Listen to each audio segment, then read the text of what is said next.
मेरा नाम विकास है और ये मेरी ऐसी कहानी है जिसे बताते हुए मुझे खुद शर्मिंदगी महसूस होती है, लेकिन शायद अब इसे कहना जरूरी है।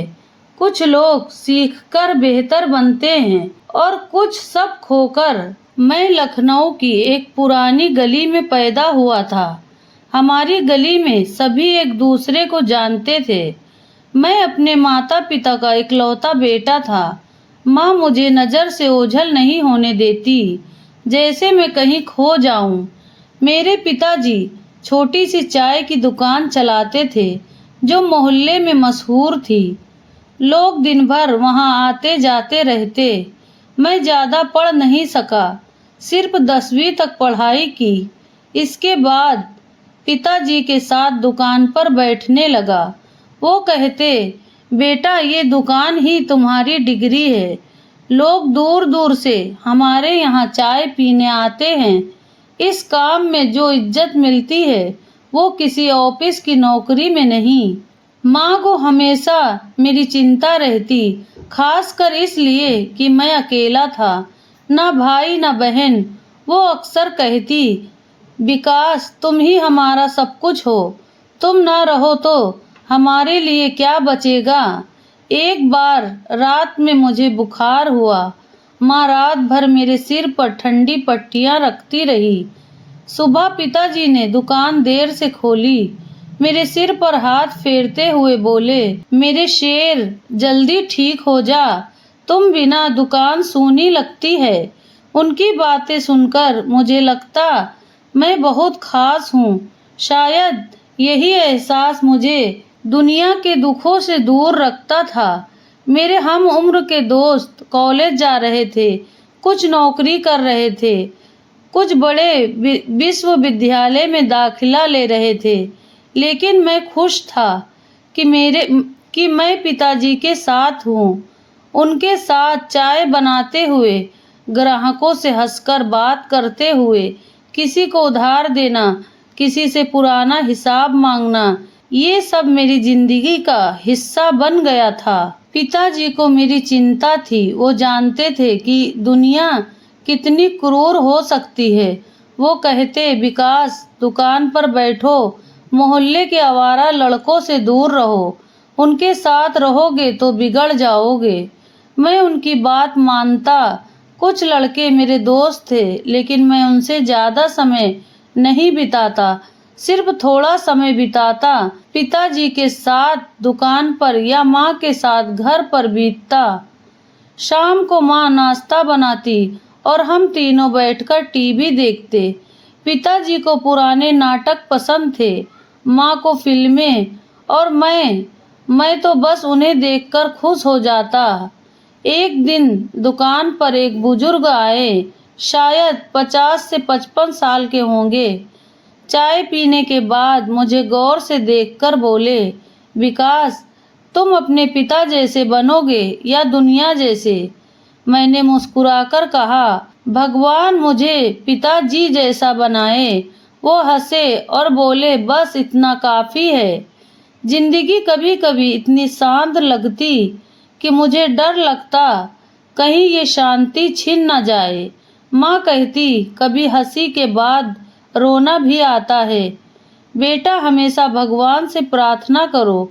उस वक्त उनकी बात समझ नहीं आती थी, लेकिन आज जब पीछे देखता हूँ तो लगता है कि वो एक बड़ा सबक था। मेरी कोई बड़ी ख्वाहिश नहीं थी, बस चाहता था कि माँ पिताजी खुश रहें, दुकान चलती रहे और जिंदगी ऐसे ही शांति से चलती रहे। ना जलन, ना लालच, ना दुश्मनी। कभी कभी सोचता शायद भगवान ने मुझे खास जिंदगी दी है। फिर एक दिन पिताजी ने मुझे ड्राइंग रूम में बिठाया, सिगरेट जलाई और बोले, अब तुम्हारी जिंदगी में एक और जिम्मेदारी आनी चाहिए। मैं चौंक गया, धीरे से पूछा, क्या मतलब? वो बोले, शादी की बात कर रहा हूँ। मैंने नजरें फेर ली। मैंने कभी शादी के बारे में नहीं सोचा था। मेरी जिंदगी तो सुबह दुकान, दोपहर ग्राहक और शाम को घर तक सीमित थी। मैंने धीरे से कहा, मैं अभी तैयार नहीं हूँ। पिताजी मुस्कुराए, तैयारी बाद में होती है, रिश्ता पहले बनता है। मेरी चुप्पी को उन्होंने हाँ समझ लिया। फिर एक दिन माँ ने बताया कि मेरा रिश्ता पिताजी के दूर की रिश्ते की मौसी की गोद ली हुई बेटी राधा के साथ तय हो गया। राधा को मैं नाम से जानता था, लेकिन कभी करीब से नहीं देखा। वो अनाथ थी, क्योंकि उसके माता पिता बचपन में ही गुजर गए थे। उन्होंने उसे अपने बड़े से हवेली में पाला था। वो हवेली हमारे मोहल्ले से थोड़ा दूर थी। राधा शांत लड़की थी, शादी ब्याह में भी कम दिखती थी।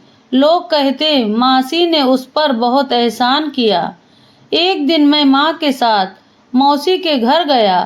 दरवाजा खुला तो एक लड़की गुजरी, शायद राधा।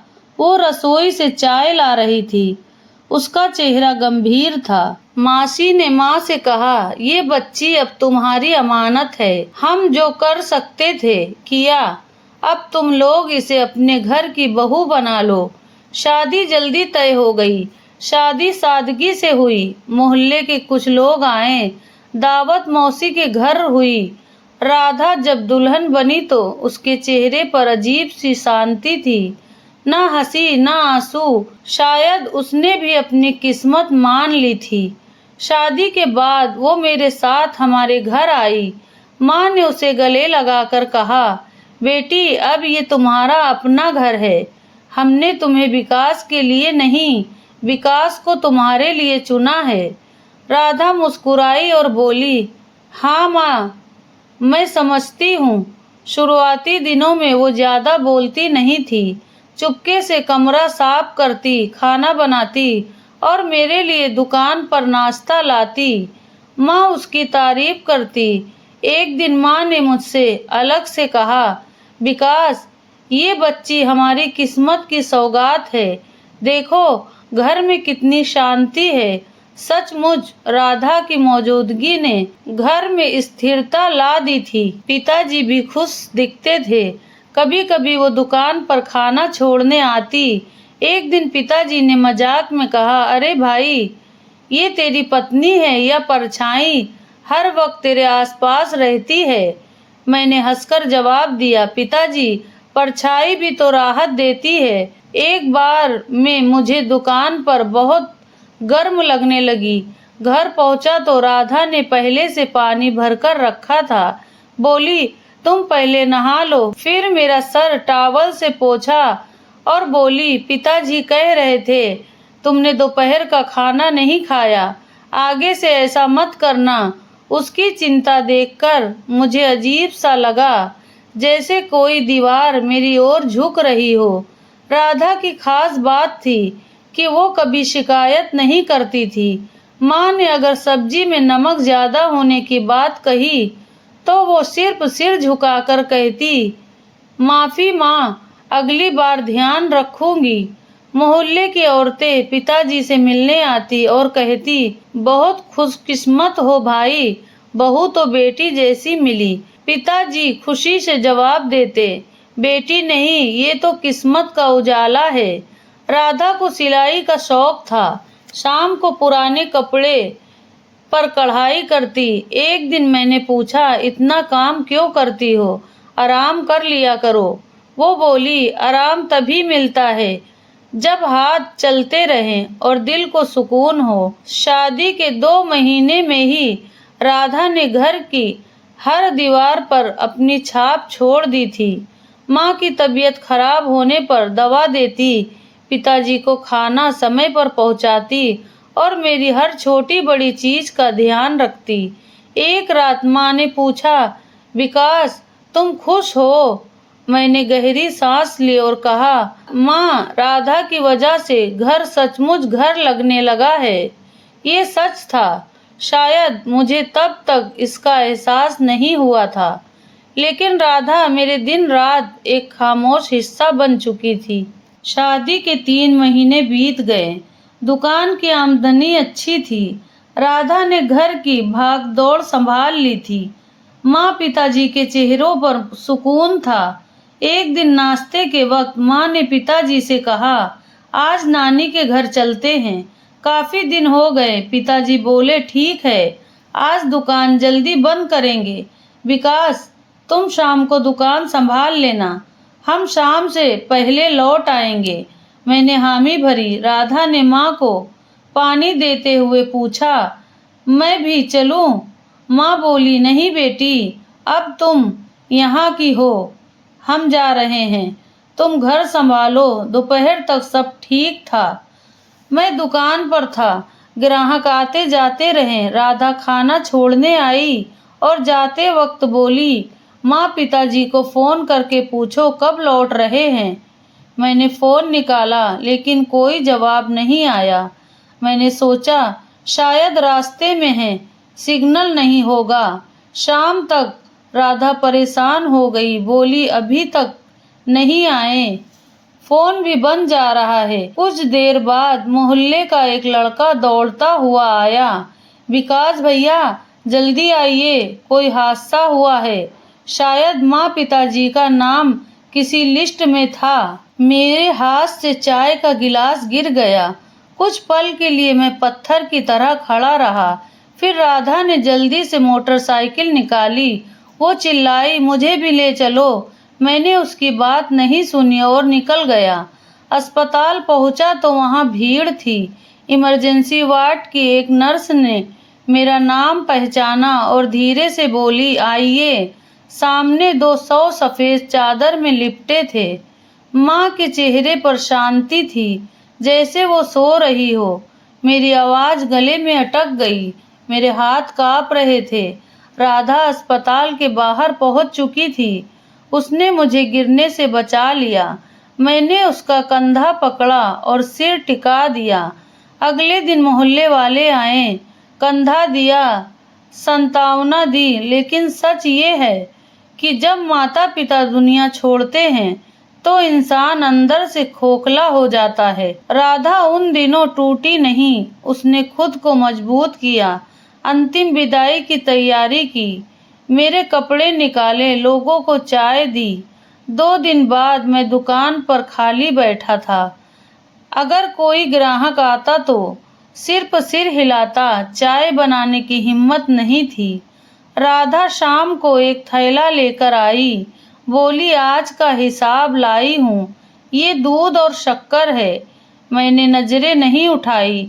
वो थोड़ी देर रुकी, फिर बोली, विकास, जो खोना था वो खो चुका, अब जो बचा है उसकी जिम्मेदारी हमारी है।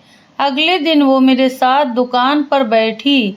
जब ग्राहक आए तो बोली, मैं बनाती हूँ, तुम बस हाथ चलाओ।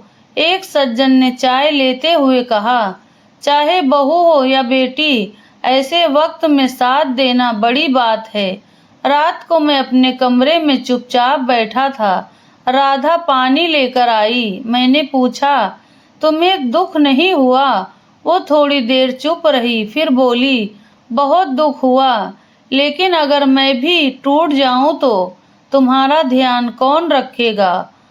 उन दिनों मैं छोटे छोटे कामों से भागता था। राधा दुकान का हिसाब रखती, घर का खर्च चलाती और रिश्तेदारों से बात करती।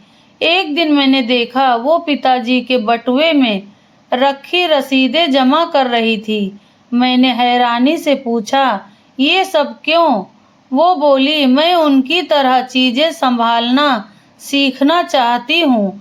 मुश्किल वक्त में भी नियम कितने जरूरी हैं। एक रात मैं सो रहा था, आंख खुली तो देखा वो भगवान के सामने हाथ जोड़कर बैठी थी, शायद प्रार्थना कर रही थी। धीमी आवाज में सिर्फ इतना सुना, भगवान, विकास को हिम्मत देना। उस रात मैंने पहली बार अकेले खाना मना किया। वो मेरे पास आई, थाली रखी और बोली, ये चावल पिताजी का पसंद का बनाया है, शायद तुम्हें भी पसंद आए। मैंने एक निवाला लिया, फिर दूसरा। वो चुपचाप मुझे देखती रही। मैंने धीरे से कहा, थैंक यू। वो बोली, नहीं, ये मेरा फर्ज है। जिंदगी के बड़े घाव होते हैं जिनके सामने आंसू भी शर्मिंदा हो जाते हैं। राधा ने न सिर्फ उन घावों को भरा बल्कि मुझे जिंदगी की ओर खींच लिया। लेकिन फिर कुछ पुराने मोहल्ले के लड़के अजय, केशव और विनोद दुकान पर आए। बचपन में मैं उनके साथ गली में क्रिकेट खेलता था, लेकिन समय के साथ उनसे दूरी हो गई थी। पिताजी कहते थे, विकास, ये लड़के समय बर्बाद करने वाले हैं, इनसे दूर रहो। अब वो मेरे सामने खड़े थे, सिगरेट हाथ में, आंखें धुंधली। अजय ने मुस्कुराकर कहा, विकास कैसे हो? काफी दिन से मिलने की सोच रहा था। मैंने जवाब दिया, सब ठीक है, दुकान संभाल रहा हूँ। केशव ने कंधे पर थपकी दी, ठीक है, लेकिन थोड़ा समय निकाल, शाम को घूमने चलते हैं। मैंने मना किया, शायद मैं नए माहौल की ओर खिंच रहा था।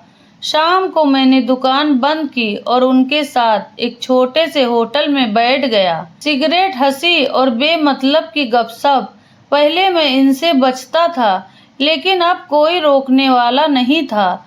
2 दिन बाद केशव मुझे अपनी बाइक पर एक गुप्त कमरे में ले गया। वहां कुछ और लड़के थे, धुआं चारों तरफ था। मैं घबराया, लेकिन अजय ने मुझे कुछ पकड़ाया। बोला, ये आज का माल है, एक बार आजमा, सारे दुख भूल जाएगा। मैंने हिचकते हुए लिया और अगले 2 घंटे में सारी घबराहट गायब हो गई। एक अजीब सी शांति थी, या शायद शरीर सुन्न हो गया था। अगले दिन राधा ने पूछा, तुम्हारी आंखें क्यों सूजी थी? मैंने झूठ बोला, रात को दुकान देर से बंद की, नींद नहीं आई। इसके बाद ये हर शाम का रिवाज बन गया। दुकान चल रही थी, लेकिन मेरा ध्यान कहीं और था। राधा चुप रहती, वो सिर्फ देखती थी, कुछ पूछती नहीं। लेकिन हर सुबह नाश्ता तैयार होता, दुकान पे चाय बनती और रात को दरवाजा खुला मिलता। एक दिन अजय ने बातों बातों में कहा, विकास, दुकान बेच दे। इस छोटी सी दुकान में क्या रखा है? आजकल मार्केट की कीमत आसमान छू रही है। मैंने हंसकर कहा, बेच दूं तो करूंगा क्या? विनोद ने तुरंत कहा, आधा पैसा इन्वेस्ट कर दे, बाकी हम देख लेंगे, कुछ बड़ा करेंगे। ये बेवकूफ़ी भरा विचार था, लेकिन मैं उस वक्त सोचने के काबिल नहीं था। अगले हफ्ते मैंने दुकान बेच दी, कागजों पर दस्तखत किए, पैसे मिले। राधा ने कुछ नहीं पूछा, बस इतना कहा, अब क्या करेंगे? मैंने हंसकर टाल दिया, बाकी तुम चिंता मत करो। पहला हफ्ता नशे में, होटलों में, दोस्तों के साथ बीता। दूसरा हफ्ता सपने जैसा था। तीसरे हफ्ते में पैसे आधे रह गए। राधा चुप थी, घर की जरूरतें कम हो गई थी। कपड़े मशीन की बजाय हाथ से धुलने लगे, सब्जी की जगह दाल बनने लगी। लेकिन उसने एक शब्द शिकायत का नहीं कहा। एक शाम जब मैं घर आया तो बिजली का बिल पड़ा था और घर में अंधेरा था। मैंने पूछा, बिल क्यों नहीं भरा? राधा ने धीरे से कहा, अब कोई आमदनी नहीं, बचत खत्म हो रही है। मैं गुस्से में बोला, मुझे ताने मार रही हो? वो चुप रही। मैं कमरे में गया और लेट गया। अंदर कुछ चुभा, लेकिन मैं माफी नहीं मांग सका। कुछ दिन बाद केशव ने फोन किया, विकास, कुछ पैसे चाहिए, जरूरी है। मैंने बचे हुए पैसे निकाले और दे दिए। अगले दिन उसका नंबर बंद था। अजय और विनोद भी गायब हो गए, लेकिन राधा ने कुछ नहीं कहा। एक रात मैं खाली जेब लेकर घर आया। राधा ने खाना परोसा, दाल और एक गिलास पानी। मैंने पूछा, तुम्हें फर्क नहीं पड़ता? उसने सिर झुकाकर कहा, पड़ता है, लेकिन तुम मेरे पति हो। नशा अब रोज का रिवाज बन गया था। एक रात मैं देर से लौटा, मेरे हाथ में चोट थी, दरवाजा खुला था। राधा ने पट्टी निकाली और चुपचाप बांध दी। मैंने पूछा, कब तक बर्दाश्त करोगी? वो बोली, जब तक भगवान साथ दे। मैं सब चुपचाप सह लूंगी। मुझ में गुस्सा और शर्मिंदगी दोनों थी, लेकिन सब नशे में डूब जाता था। दिन बीतते गए और सब कुछ मेरे हाथ से फिसलने लगा। घर अब वो जगह नहीं रहा जहाँ सुकून मिलता था। बिजली के बिल, खाली अलमारियाँ और हर रात अजनबी की तरह लौटना, ये मेरी हकीकत थी। राधा वही थी, लेकिन मैं वो विकास नहीं था जिसके लिए उसने सब स्वीकार किया था। एक रात मैं बोतल लेकर लौटा। राधा दरवाजे पर खड़ी थी। बिना कुछ कहे उसने दरवाजा खोला और रसोई में चली गई। मैं अंदर आया और जोर से बोला, खाने में क्या है? वो बाहर आई। दाल और आधी रोटी बची है। मैंने गुस्से में बोतल फेंक दी। दाल, फिर दाल? तुम हमेशा बचत क्यों करती हो? राधा पीछे हटी, बोली, जो है उसी से संभाल रही हूँ। मेरा गुस्सा बढ़ गया। मैंने उसका हाथ पकड़ा। मेरे पैसे कहाँ छुपाए हैं? तुमने मेरा सब बर्बाद कर दिया। उसने हाथ छुड़ाने की कोशिश की। मुझे छोड़ो, मैंने कुछ नहीं किया। मैंने उसके गाल पर थप्पड़ मार दिया। कमरे में सन्नाटा छा गया। राधा जमीन पर बैठ गई, चेहरा हाथों से ढक लिया। कुछ देर बाद मैं लड़खड़ाकर बिस्तर पर गिरा। सुबह मेरी आंख खुली, सिर फट रहा था। पानी मांगा लेकिन कोई जवाब नहीं आया। राधा रसोई में बर्तन धो रही थी। मैं उसके पास गया। मुझे याद नहीं कल क्या हुआ। नशे की वजह से उसने बीच में टोका, मुझे पता है तुम होश में नहीं थे, लेकिन हाथ तो तुम्हारा था ना। मैं शर्मिंदगी होकर बोला, वादा करता हूँ ऐसा फिर नहीं होगा। वो चुपचाप मुड़ी और चाय बनाने लगी। अगली रात वही हुआ। मैं नशे में लौटा। राधा ने दरवाजा खोला लेकिन कुछ नहीं बोली। मैंने टीवी चालू किया। उसमें कोई रोमांटिक सीन चल रहा था। मैंने गुस्से में रिमोट फेंका। ये क्या बकवास देख रही हो? शर्म नहीं आती? राधा कमरे से चली गई। मैं उसके पीछे गया और उसके बाल पकड़ लिए। मैंने तुम्हारे लिए सब छोड़ा और तुम मेरे लिए क्या करती हो? उसने नहीं रोका, बस इतना कहा, तुमने अपने लिए सब छोड़ा, मेरे लिए नहीं। मैंने दीवार पर मुक्का मारा। मेरा हाथ दुखा लेकिन उस वक्त कुछ महसूस नहीं हुआ। मैं चिल्लाया और बिस्तर पर गिरकर सो गया। अगले दिन मेरे हाथ पर पट्टी थी। शायद राधा ने रात को बांधी थी। मैंने उसे देखा, वो नाश्ता बना रही थी। मैंने कुर्सी खींचकर बैठ गया। तुम हर बार मेरा ध्यान क्यों रखती हो? वो बोली, क्योंकि मुझे पता है तुम में कहीं वो पुराना विकास है। मैंने गहरी सांस ली। वो विकास चला गया। उसने जवाब दिया तो फिर मैं किसके साथ जी रही हूँ? हफ्ते बीतते गए। मैं उसे मारता, वो चुप रहती। अगर कभी चीखती तो बस कहती, अब बस करो। एक दिन मोहल्ले की एक बुजुर्ग चाचा, जो पिताजी के दोस्त थे, दरवाजे पर आए। राधा ने उनका स्वागत किया। चाचा ने पूछा, विकास घर पर है? उसने कहा, वो सो रहा है। चाचा बोले, बेटी उसका ध्यान रखो, मोहल्ले में बातें होने लगी हैं।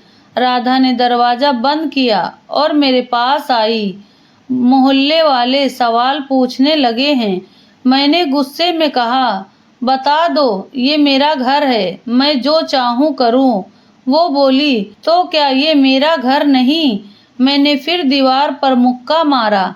हर बात पर जुबान क्यों चलाती हो? उसका चेहरा घायल था। अगले दिन जब होश आया, उसने कहा, विकास घर पर है। फिर मेरे सामने शीशा रखकर बोली, देखो ये चेहरा तुम्हारा नहीं, वही है जो मुझे हर दिन सताता है। मैं कुछ नहीं बोल सका। उस रात मैं फिर नशे में डूबा।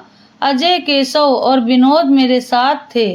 घर के पैसे खत्म हो चुके थे, लेकिन राधा के गहने बेचकर 2 दिन की मौज का इंतजाम हो गया था। धुएं की बदबू, हंसी और गालियां कमरे में फैल गई थी। अजय ने हंसते हुए बोला, विकास तू तो बड़ा आशिक निकला। कहता था तेरी पत्नी बहुत खूबसूरत है, रानी है। जरा दिखा तो। केशव ने ताना मारा, हाँ कहाँ की रानी है जो छुपा रखी है। विनोद ने कहा, अगर इतनी खूबसूरत है तो आज दिखा तब मानेंगे। मैंने बोतल से एक घूंट लिया और मेरी जुबान बेकाबू हो गई। तुम लोग मुझे झूठा समझते हो, वो सचमुच इतनी खूबसूरत है कि तुम्हारे होश उड़ जाएंगे। अजय ने सिगरेट पकड़ते हुए कहा, तो ला, दिल खुश हो जाएगा। मेरे दिमाग में कुछ साफ नहीं था, सिर्फ शोर था। मैं उठा और लड़खड़ाते हुए कमरे की ओर गया। दरवाजा खोला तो राधा सादे कपड़ों में कुछ सिल रही थी। मैंने जोर से कहा, बाहर आ, मेरे दोस्त तुमसे मिलना चाहते हैं, तुम्हारी खूबसूरती की बातें सुनकर आए हैं। वो चौंक गई, बोली, ये कैसी बात कर रहे हो, मैं बाहर नहीं आऊंगी।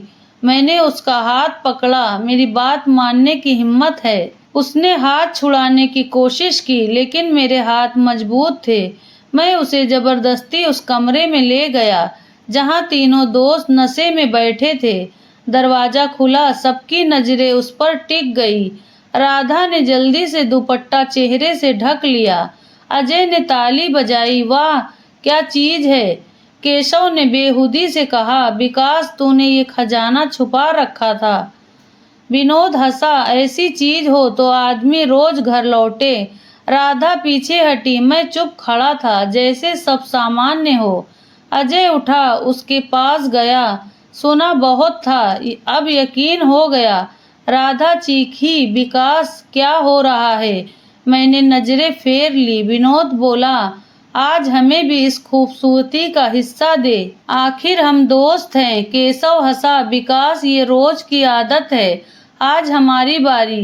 राधा का चेहरा फक हो गया, उसने दुपट्टा कसकर पकड़ा। अजय ने उसका दुपट्टा खींचने की कोशिश की। उसी पल राधा ने पूरी ताकत से अजय के गाल पर थप्पड़ मारा। कमरे का माहौल बदल गया। अजय पीछे हटा, उसके चेहरे पर गुस्सा था। वो गुर्राया, तूने ये क्या किया केशव। और विनोद ने उसे पकड़ा, लेकिन बात बिगड़ चुकी थी। अजय बोला, अब तुझे दिखाते हैं। तीनों उस पर टूट पड़े। मैं दरवाजे के पास खड़ा था, मेरा शरीर जमा हुआ था, जुबान गूंगी, नशा हद से ज्यादा था। मुझे सही गलत का होश नहीं था। मेरे कानों में चीखें गूंज रही थी, विकास मुझे बचा लो। मैंने आंखें बंद की और सिर दीवार से टिका दिया। कुछ देर बाद आवाजें धीमी हो गई, फिर मुझे कुछ याद नहीं। सुबह हुई, खिड़की से एक पतली सी रोशनी आ रही थी। कमरे में रात का बिखरा सीन था, टूटी बोतलें, चादर का एक कोना, कुर्सी दीवार से टकराई हुई थी। मेरी आंखें खुली, शरीर भारी था, दिमाग धुंधला। धीरे धीरे रात की तस्वीरें दिमाग में आई। मैंने देखा वो कमरे के कोने में दीवार से सटकर बैठी थी, पत्थर की तरह चुप। मैंने खुद को संभाला और उसके पास गया। राधा, मैंने धीरे से पुकारा। उसने आंखें उठाई जैसे सदियों की थकान हो, फिर नजरें झुका ली। बोली, मुझे तुमसे बहुत शर्मिंदगी है। मैंने हाथ जोड़े, जो सजा दोगी स्वीकार है, मैं वो इंसान नहीं रहना चाहता। उसने कहा, तुम पहले ही सजा पा चुके हो, तुम खुद अपनी सजा बन गए हो। उसकी सांसें सामान्य थी, लेकिन अंदर कुछ मर चुका था। कुछ पल बाद उसने कहा, अगर सचमुच माफी मांगनी है तो पहले खुद को साफ करो और भगवान के सामने बैठो। तुम्हारा शरीर मन सब शुद्ध है।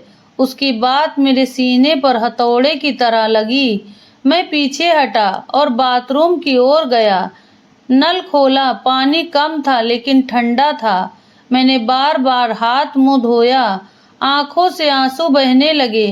पानी मेरे शरीर को साफ कर रहा था और आंसू मेरी आत्मा को। मैंने कपड़े बदले, अपने हाथों को देखा जैसे कोई घाव ढूंढ रहा हो। फिर कमरे में लौटा, कमरा खाली था, दीवार के पास कोई नहीं था, उसका दुपट्टा भी गायब था। मैंने अलमारी खोली, उसका बैग भी नहीं था। बाथरूम, छत, रसोई, आंगन, सब जगह ढूंढा, फिर गली में निकला। पड़ोसी की एक चाची झाड़ू लगा रही थी। मैंने पूछा, चाची, मेरी पत्नी को कहीं देखा?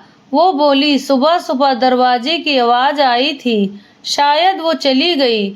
मैं पिताजी की मासी के घर गया, दरवाजा खटखटाया, उन्होंने हैरानी से देखा।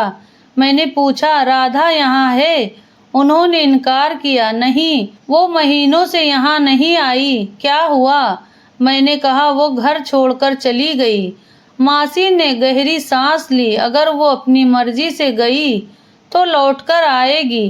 वो नरम दिल की है, लेकिन आत्मसम्मान वाली भी। मैं दिन भर शहर के हर कोने में उसे ढूंढता रहा। पुराने मोहल्ले, बस स्टॉप, अस्पताल, मंदिर, मस्जिद, गुरुद्वार, चर्च, सब जगह गया, लेकिन वो जैसे जमीन में समा गई। रात को घर लौटा, दरवाजा खोला तो उसकी खुशबू भी गायब थी। उसकी चूड़ियां, दुपट्टे का रंग, वो हल्की सी मुस्कान, सब गायब था। मैं बिस्तर पर बैठा और बार बार दरवाजे की ओर देखता, जैसे वो अभी आएगी। 3 दिन बीते, हर दिन वही खोज, वही खाली हाथ। चौथे दिन मैं थक गया, घर अब बोझ लगने लगा। मैंने उसका दुपट्टा निकाला और सिर के नीचे रखकर बैठ गया। राधा, तुम सही थी, मैं अशुद्ध था, शायद अब भी हूँ, लेकिन तुम बहुत पवित्र थी, और पवित्र चीजें अशुद्ध जगहों पर नहीं रहती। उस दिन मैंने पहली बार भगवान के सामने हाथ जोड़े, न माफी मांगी, न उसकी वापसी, बस सोचा वो चली गई और मैं रह गया। अगले दिन मैंने उसकी तस्वीर जेब में रखी और शहर के उन इलाकों में ढूंढने लगा जहां वो जा सकती थी। अस्पताल गया, रजिस्टर चेक किया, रिसेप्शन के लड़कों को तस्वीर दिखाई, उसने कंधे उचकाए। यहाँ रोज सैकड़ों लोग आते हैं। फिर मैं महिला आश्रम गया, गार्ड से पूछा, कोई राधा नाम की लड़की यहाँ आई? उसने माथा खुजाया और इनकार किया। मंदिर, मस्जिद, चर्च, हॉस्टल, हर दरवाजे पर एक ही सवाल, लेकिन जवाब वही, नहीं। समय के साथ मेरा हुलिया बदलने लगा, दाढ़ी बढ़ गई, कपड़े पुराने, जूते फट गए, लेकिन तस्वीर मेरी जेब में थी। ये मेरी पत्नी है, कहीं दिखे तो बताना, मैं राहगीरों से बार बार कहता, लेकिन जवाब वही, खामोशी। रात को थककर लौटता और उसी दुपट्टे को पकड़कर बैठता। राधा, अगर तुम सुन रही हो तो जान लो, मैंने सब छोड़ दिया, खुद को भी। एक दिन मैं बस स्टैंड पर बैठा था, पास में एक भिखारी था। उसने मेरी हालत देखकर पूछा, कुछ खाया? मैंने कहा, जिसे मैंने जिंदगी दी उसे खो दिया। वो हंसा, फिर तो तुम भी हमारे जैसे हो गए।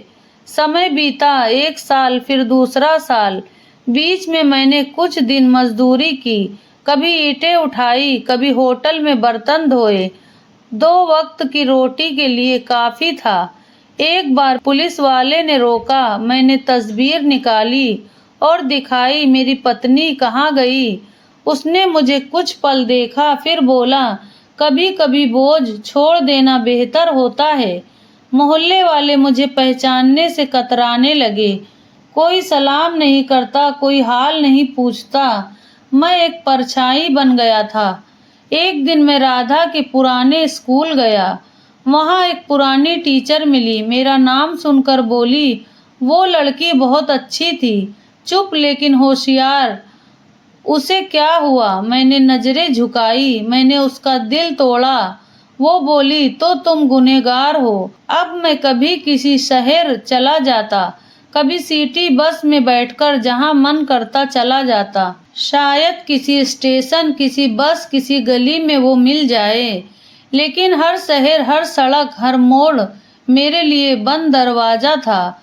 एक दिन मैं लंगर के बाहर बैठा था। किसी ने रोटी दी और पूछा, तुम यहाँ किसके लिए भीख मांग रहे हो?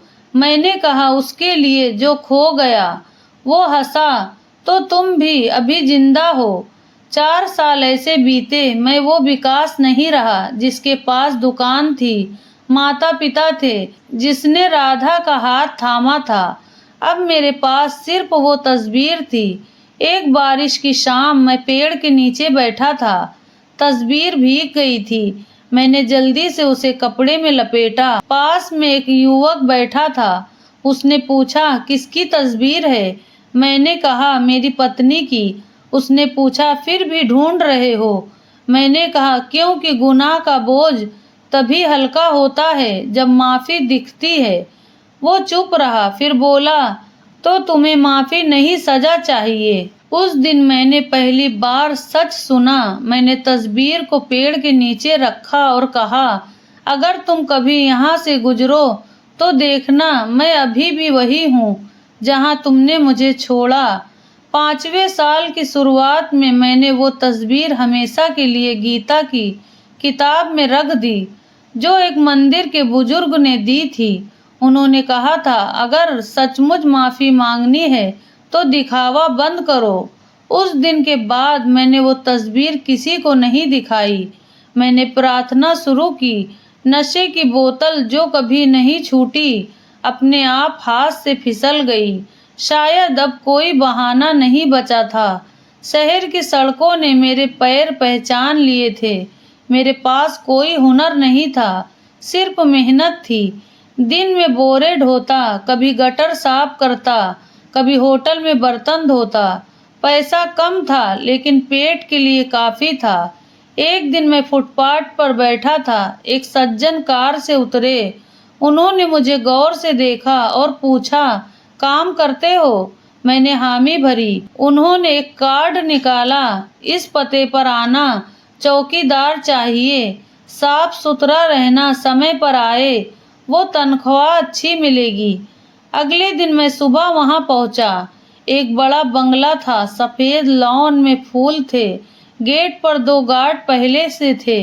अंदर गया तो वही सज्जन मिले। बोले, नाम क्या है? विकास। कब से इस शहर में हो? मैंने कहा, यहीं पैदा हुआ, बस जीने का तरीका बदल गया।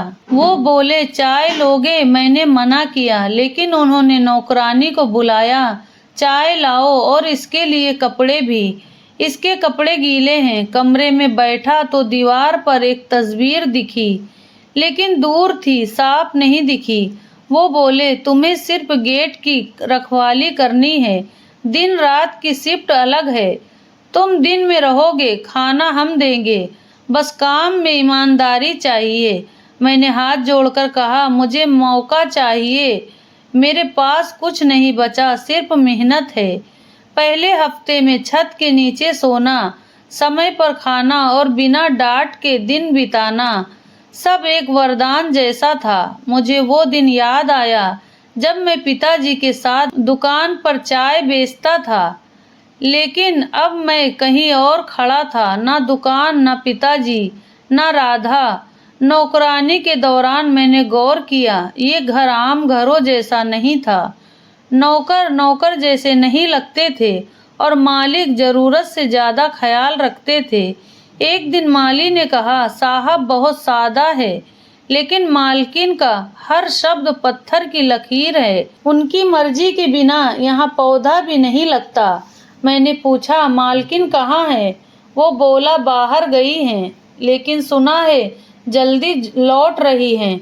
चौथे हफ्ते में साहब ने मेरे पास आए, विकास, कल मेहमान आ रहे हैं, घर की साफ सफाई हो रही है, तुम गेट पर खास ध्यान रखना। मैंने हामी भरी। वो रुके, फिर बोले, जो कल आ रही है वो इस घर का उजाला है। शाम को जब नौकर खाने के लिए बैठे तो सबके चेहरों पर चमक थी। किसी ने कहा, मालकिन बहुत पढ़ी लिखी हैं, किसी ने कहा साहब की बेटी हैं, लेकिन रुतबा ऐसा है जैसे वो खुद मालकिन हो। मैं चुपचाप चावल हिलाता रहा। ना जाने क्यों मेरा दिल बेचैन हो रहा था। रात को मैं गेट पर ड्यूटी पर था। ठंड थी, लेकिन अंदर एक और ठंडक थी। पहली बार मैंने दिल से कहा, भगवान, अगर वो इंसान जिसे मैंने खोया वो मेरे सामने आए तो मुझे इतनी हिम्मत देना कि मैं नजरें झुकाकर माफी मांग सकूं। अगली सुबह नया दिन, नई जिम्मेदारियां, लेकिन अंदर वही बोझ। मैं नहीं जानता था कि मेरी प्रार्थना का जवाब शुरू हो चुका था। सुबह जब काम पर आया तो हवेली का नजारा बदल चुका था। गेट पर नए पर्दे लग रहे थे, रसोई में ज्यादा नौकर थे, आंगन में बड़े बड़े गमले रखे जा रहे थे, फूलों की मालाएं लटक रही थी। मैंने माली से पूछा, ये सब क्यों? वो मुस्कुराया, मालकिन कई साल बाद बाहर से लौट रही हैं। दोपहर में साहब ने बुलाया, विकास तैयार रहो, मैं खुद एयरपोर्ट जा रहा हूँ, तुम भी साथ चलो। मैंने यूनिफॉर्म ठीक की, दाढ़ी बनाई और साथ गया। एयरपोर्ट पर भीड़ कम थी, लेकिन मेरे दिमाग में शोर था। आखिरकार दरवाजा खुला, 2 लोग बाहर आए, फिर एक औरत मास्क लगाए, हाथ में छोटा बैग, सिर पर टोपी। वो साहब की ओर बढ़ी और धीरे से नमस्ते कहा। साहब ने उसका सामान लिया और बोले, आखिरकार तुम लौट आई बेटी, अब मेरा घर पूरा हुआ। मेरी नजरें उस पर टिकी थी, उसकी चाल, आवाज, आंखों का अंदाज जाना पहचाना था, लेकिन मैं गहराई से देखने की हिम्मत नहीं कर पाया। हम कार की ओर बढ़े, मैं पीछे की सीट पर बैठा था, वो चुपचाप बैठी थी। घर पहुंचे तो साहब ने गेट खोलने को कहा। मेरे हाथ कांप रहे थे। कार अंदर आई, नौकर लाइन में खड़े थे। साहब ने कहा, ये हमारी मालकिन है। फिर उसने मास्क हटाया, मेरे पैरों तले जमीन खिसक गई। वो राधा थी, वही चेहरा, वही आंखें, लेकिन अब वो राधा नहीं थी जो मेरे घर में चटाई पर बैठकर दाल खाती थी। वो कोई और थी, आधुनिक, शांत और अजनबी। वो सीढ़ियां चढ़ने लगी, रुकी, पलटी, लेकिन कुछ नहीं बोली। मैंने पुकारा, राधा, विकास, तुमने मुझे पहचाना? साहब बीच में आए, ये क्या शोर मचा रहे हो? मैंने कहा, साहब ये मेरी पत्नी है, राधा, मैं इसे सालों से ढूंढ रहा हूँ। राधा ने चेहरा मोड़ा और बोली, ये कौन है? अपनी मालकिन से बात करने की तमीज नहीं। मेरे कदम डगमगा गए। साहब ने मेरा हाथ पकड़ा, ये तुम्हारी पत्नी नहीं, मेरी बेटी है। मैंने तुम्हें नौकरी दी क्योंकि तुम्हारी हालत पर तरस आया, लेकिन अब हद में रहो। मैं पीछे हटा। राधा सीढ़ियां चढ़ गई। मैं सिर पकड़कर गेट के पास बैठ गया। सिर्फ एक सवाल, ये सब कैसे हुआ? लेकिन एक बात साफ थी, वो बदल चुकी थी और मैं अब कभी उसका हिस्सा नहीं हो सकता था। उस दिन के बाद मुझे घर में घुसने की इजाजत नहीं मिली। मुझे गेट की ड्यूटी से हटाकर एक कोने की दुकान पर बिठा दिया गया, जहां न हवा थी न रोशनी। 2 दिन बाद मुझे नौकरी से निकाल दिया गया। कोई सवाल नहीं, कोई जवाब नहीं। मैंने वो आखिरी सहारा भी खो दिया। मैं शाम तक गेट के बाहर बैठा रहा, शायद वो बाहर आए और मुझे देख ले, लेकिन दरवाजा बंद रहा। आखिरकार मैं उठा और उसी पुराने रास्ते पर चल पड़ा जो सालों पहले शुरू किया था। अब मेरे पास न तस्वीर थी न उम्मीद, सिर्फ एक थकान थी जो मेरे शरीर से नहीं छूट रही थी। एक दिन मैं उसी कोर्ट के बाहर बैठ गया जहां मैं पहले लोगों को भीख मांगते देखकर तरस खाता था। अब मैं खुद उनमें शामिल था। मेरे हाथ में कटोरा नहीं था, लेकिन आंखों में सवाल था। दिन बीते, साल बीते। एक दिन मैं कोर्ट की सीढ़ियों पर बैठा था। एक काली कार रुकी। पहले एक बच्चा उतरा, फिर एक औरत, फिर एक आदमी। मैंने सिर उठाया। वो राधा थी। उसके साथ 2 बच्चे, एक लड़का एक लड़की और एक पुरुष जो साफ था कि उसका पति था। वो हंसते बात करते कोर्ट में गए। मैंने नजरें झुका ली। कुछ टूटा, लेकिन मेरे मुंह से कुछ नहीं निकला। जब वो लौटे तो राधा की नजरें मुझ पर पड़ी। वो कुछ पल रुकी, फिर आगे बढ़ गई। अगले दिन वो अकेली कोर्ट के कोने में बैठी थी। फिर मेरे पास आई। मैंने सिर झुकाया। वो बोली, अब तुम्हें कुछ कहना है विकास? मैंने धीरे से सिर उठाया। बस इतना देखना था कि तुम खुश हो। वो बोली, हाँ मैं खुश हूँ, तुमसे अलग होकर खुश हूँ। मैंने नजरें झुकाई। मैं माफी के लायक नहीं, फिर भी अगर हो सके। वो बैठ गई और धीरे से बोली, मैंने तुम्हें माफ कर दिया, बहुत पहले कर दिया, क्योंकि अगर मैं तुम्हें माफ नहीं करती तो खुद को माफ न कर पाती। लेकिन इसका मतलब ये नहीं कि सब फिर से शुरू हो सकता है। मैंने हामी भरी। उसने कहा, मैंने तुम्हें कभी नहीं बताया, लेकिन मैं अनाथ नहीं थी। मेरी माँ ने मेरे पिता से तलाक लिया था और वो विदेश चले गए थे। जब मैं तुम्हारा घर छोड़कर आई तो सीधे उनके पास गई। चाची को मेरा उनसे रिश्ता पसंद नहीं था, क्योंकि वो मानती थी कि जो पीछे मुड़कर नहीं देखता उससे रिश्ता बेकार है। चाची ने मुझे पाला, उनका एहसान था, इसलिए मैंने उनकी खुशी के लिए बहुत कुछ छुपाया। उन्होंने मुझे पढ़ने के लिए बाहर भेजा। मैंने कानूनी पढ़ा, जज बनी, फिर एक जान पहचान वाले से शादी की। जब मैंने नई जिंदगी शुरू की तो वो सब भूलना चाहती थी, जहां तुमने मेरी इज्जत को भी रौंद दिया था। मैंने सिर झुकाया। मैंने अपनी इज्जत अपने हाथों से बर्बाद की। वो उठी, अपने पर्स से एक कागज निकाला और मेरे सामने रखा। ये तलाक के कागज हैं, मैंने सालों पहले ले लिए थे। अब तुम भी आजाद हो। मैंने कागज लिया और कहा, जिस दिन तुम गई मैं उसी दिन आजाद हो गया था, लेकिन इस आजादी में कैद हूँ। वो चली गई, अपने बच्चों और पति के साथ कार में बैठी और चली गई। मैं कोर्ट की सीढ़ियों पर बैठा रहा। कागज मेरे हाथ में था, हवा चल रही थी। कुछ पल बाद मैंने उसे मोड़ा और उसी गीता की किताब में रख दिया जिसमें उसकी तस्वीर थी। अब मेरे पास ना दुकान है, ना घर, ना पत्नी, ना कोई सपना, बस वो भगवान है जिसे मैंने देर से पुकारा और जिसने मेरी पुकार सुनकर मुझे सजा दी। एक ऐसी सजा जो मेरे जैसे इंसान के लिए सही इंसाफ थी। आज भी मैं कोर्ट की सीढ़ियों पर बैठता हूँ। कभी कभी वो अपने बच्चों और पति के साथ आती है और मैं सिर झुका लेता हूँ। मैं खुश हूँ कि वो ठीक है, कामयाब है और उसकी जिंदगी मेरी बदबू नहीं बची। अब जो भी मांगता हूँ इसके लिए मांगता हूँ, अपने लिए नहीं। मैंने अपनी इज्जत अपने हाथों से खोई और इसलिए आज ठोकरें खा रहा हूँ।